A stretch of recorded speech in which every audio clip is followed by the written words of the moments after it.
جی پہلا اس کا سوال ہوگا حرکات کسے کہتے ہیں اور حرکات کہاں ہوتی ہیں؟ تو کسے کہتے ہیں؟ حرکات کہاں ہوتی ہیں؟ حرکت کی جمع حرکات ہے۔ زبر، زیر اور پیش کو حرکات کہتے ہیں۔ زبر اور پیش حروف کے اوپر جبکہ زیر حروف کے نیچے ہوتا ہے۔ ٹھیک ہے، یہ تو کامن سینس والا سمپل سا سوال ہے۔ اگلا سوال ہے جس حرف پر کوئی حرکت ہو اسے کیا کہتے ہیں؟ ٹھیک ہے، اس کا جواب ہوگا جس حرف پر کوئی حرکت ہو اسے متحرک کہتے ہیں۔ متحرک متحرک متحرک متحرک ٹھیک ہے، متحرک کہتے ہیں۔ متحرک کا مطلب ہے حرکت کرنا، یعنی اس کے اوپر حرکت ہے۔ جی ٹھیک ہے، ایسے لکھا ہوا متحرک، کاف کاف لکھا ہوا نا، یہ والا کاف نہیں، ڈنڈے والا کاف ہے، یہاں پہ دیکھیں نا غور سے، متحرک کہتے ہیں۔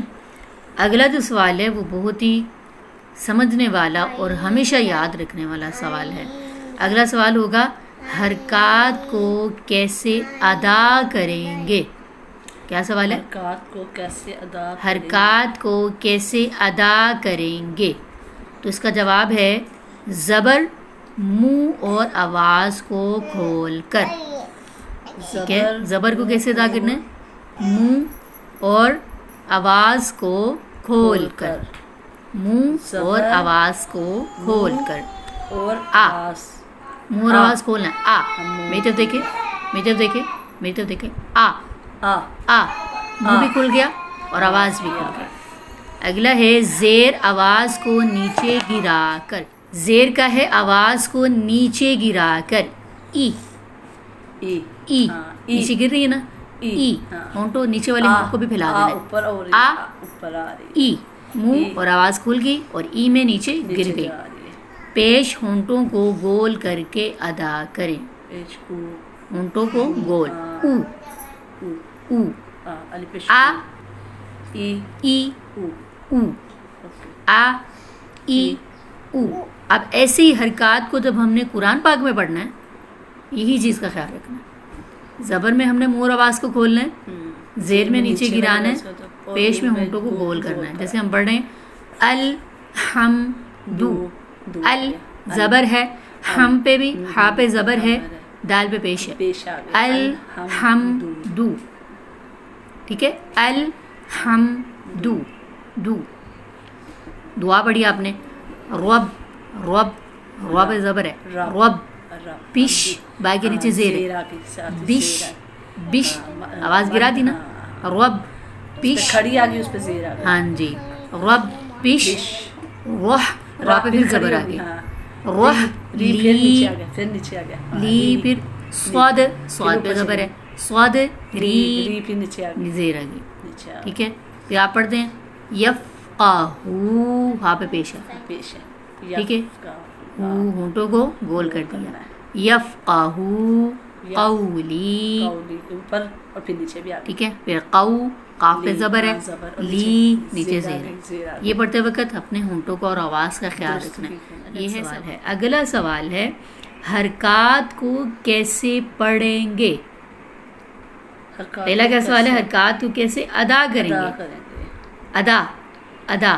اگلا سوال ہے حرکات کو کیسے پڑھیں گے؟ پڑھیں گے تو حرکات کو بغیر کھینچے بغیر جھٹکا دیے معروف پڑھیں گے، یعنی کھینچنا بھی نہیں ہے۔ کیسے؟ آ غلط ہو جائے گی، جھٹکا کیا ہے؟ مجہول کیا ہے؟ اے۔ یہ تینوں الفاظ نہیں ہونے چاہیے، اس کا لمبا بھی یعنی آ اے، یہ تینوں غلط ہیں، یا آ اے او یہ مجہول ہے، ای او یہ بھی مجہول ہے، آ ای او الف زبر یہ بھی مجہول، الف نہیں حمزہ ہے، یہ ای او یہ اس کی ریئل ساؤنڈ ہے، ٹھیک ہے، جو صحیح ای او۔ اب دیکھیں نا، ہم نے کیا کرنا؟ جھٹکا نہیں دینا، کھینچنا نہیں ہے۔ دوسرا کیا ہے؟ منہ اور آواز کو کھول کے پڑھنا،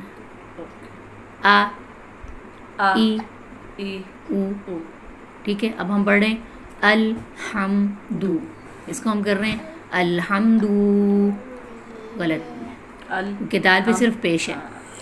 ٹھیک ہے، زبر، زیر اور پیش تینوں حرکات کہلاتے ہیں، اور حرکات کو کیسے پڑھنا ہے؟ یعنی زبر کو بھی بغیر کھینچے بغیر جھٹکا دیے پڑھنا ہے، زیر کو بھی بغیر کھینچے بغیر جھٹکا دیے پڑھنا ہے، پیش کو بھی بغیر کھینچے بغیر جھٹکا دیے پڑھنا ہے، یہ بھی حرکت ہے، یہ بھی حرکت ہے، یہ بھی حرکت ہے، سب مل کے بنیں گی حرکات، حرکات بنیں گی، سب مل کے حرکات بنے گی، ایک ایک ہوگی تو حرکت کہلائے گی، حرکت کہلائے گی۔ یہ بھی حرکت، یہ بھی حرکت، یہ بھی حرکت۔ دونوں سوالوں کو الگ الگ رکھنا ہے، سوالوں کو سمجھنا ہے۔ پہلا کیا سوال ہے، حرکات کو کیسے ادا کریں گے، اور اگلا سوال ہے حرکات کو کیسے پڑھیں گے۔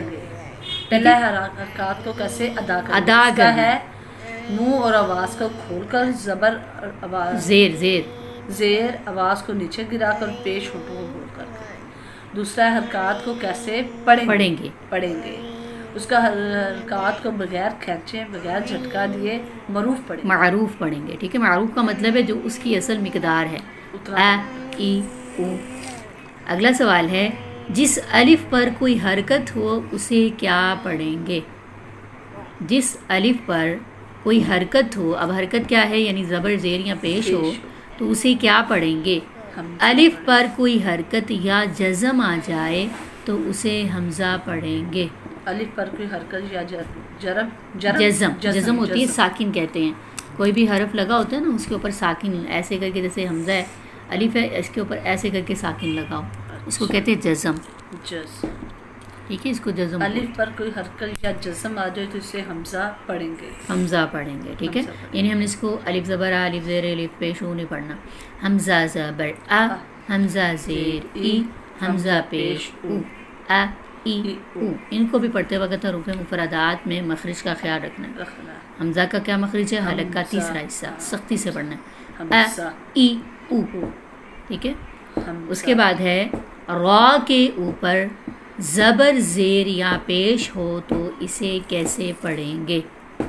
را پر زبر زیر، را پر زبر یا پیش ہو تو، اب کیا ہے، زبر یا پیش، زبر یا پیش ہو تو را کو پر کا مطلب ہے موٹا پڑھیں گے، یعنی زبر اور پیش آ جائے تو را کو موٹا پڑھیں گے، را کے نیچے زیر ہو تو را کو باریک پڑھیں گے، ٹھیک ہے۔